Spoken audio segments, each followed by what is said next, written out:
If you're thinking about buying in Florida, pause. The next 12 to 18 months could be the difference between building equity or watching it disappear. 5 Florida cities are flashing warning signs that most buyers aren't seeing yet. This isn't fear-mongering, it's a heads up, because one wrong move in this market can become a 6-figure mistake. Here's what's working against stability. Insurance costs are still among the highest in the country. HOA fees and special assessments keep rising. And the migration wave that once drove prices sky high? It's slowing. Put those together, and you've got cities where today's prices may not be tomorrow's. Since 2020, Florida followed a simple script: migration in, supply low, prices up. But now the tide is shifting. Net in-migration has dropped sharply from pandemic peaks. Less inbound demand, less automatic price support. Meanwhile, insurance, already painful, has reached breaking points. Some insurers have exited, others are non-renewing. Even when you can get coverage, the premium often wrecks the monthly budget. And when buyers can't insure affordably, they don't bid. And when bidding slows, so do prices.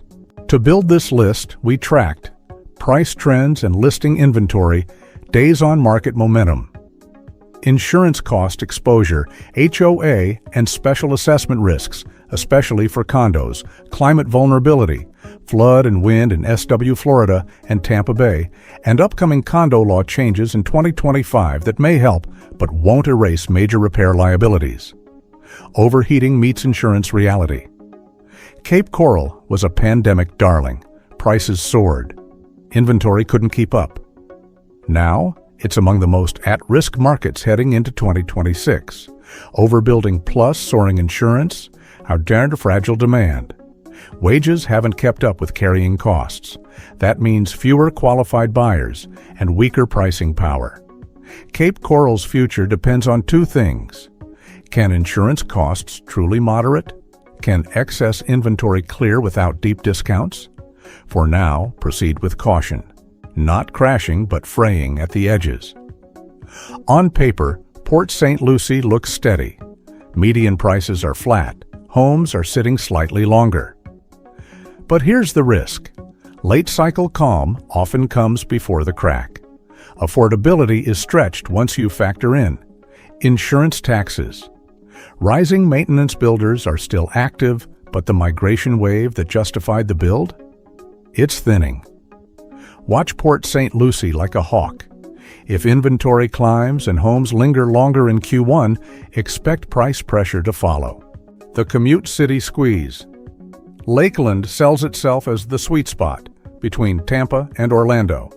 That pitch worked until commutes, gas, and insurance costs erased the value.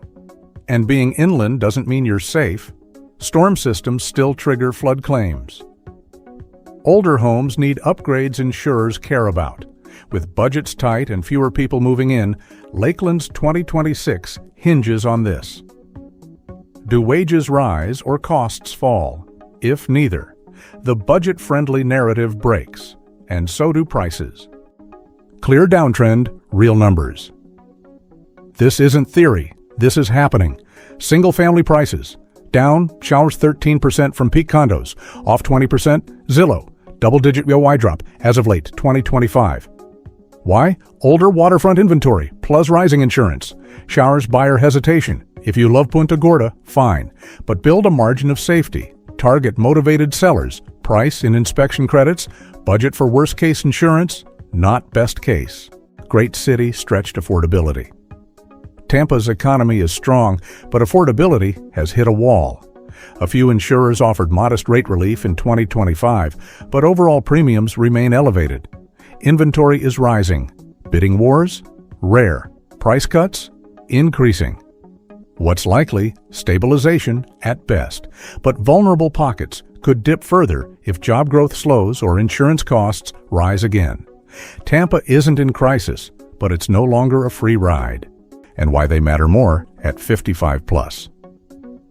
For retirees and near retirees, fixed income meets variable costs. Don't just look at mortgage P&I, budget the full monthly stack, insurance flood premiums, HOA fees, plus plus reserves, potential special assessments, especially in older condos. Ask for the last 3 years of association budgets, plus engineer reports. If your numbers only work at teaser premiums, they don't work. What could push prices down or stabilize? Bear case. Premiums stay high, migration stays muted, inventory builds, discounts widen. Base case, some insurance relief, steady but slower migration. Prices move sideways or fall single digits, with sharper drops in weak areas. Bull case, mortgage rates drop more than expected. Private insurers re-enter the market. Stabilization in H1, potential recovery late 2026. How to protect yourself. Get binding insurance quotes before you go under contract. For condos, demand milestone, plus reserve studies, price and assessments. Favor, high ground, new roofs, impact windows, solid reserves. Track days on market and inventory. Negotiate when DOM Park 60. Keep 6 to 12 months of expenses liquid. Don't let one storm bankrupt you. Florida isn't falling off a cliff, but the era of easy appreciation is done. Cape Coral shows what happens when overbuilding and insurance collide. Punta Gorda proves prices can fall fast. Port St. Lucie and Lakeland are early warning signs. Tampa is the test case. Can strong cities digest fast gains without indigestion? If you buy grounded in real numbers, real premiums, and real risk, you'll sleep well in 2026. If you buy blind, the market will teach you the lesson the hard way. Clarity beats hype. Hit subscribe to BuzzFrame. We track the data. No hype, just signal.